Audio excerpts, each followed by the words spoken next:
basta ang Diyos na lipay sa atong ginahimo, walay problema ang milagro. Walay problema ang kaayuhan. Walay problema ang panalangin.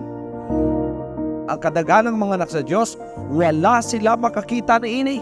Unya sa diyang gawa na ito ni makiti, ang Diyos di ay nagmugot na sa tuwa kay dagkantag kakulangan, unya mo doon pagitag mangayo.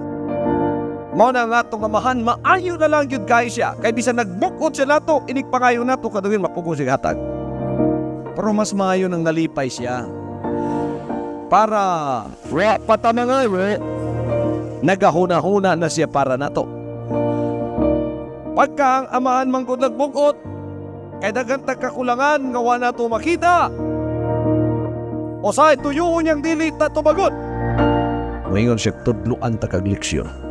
Tanaw na to. Tuyoon niyang ibutang kas kalisod.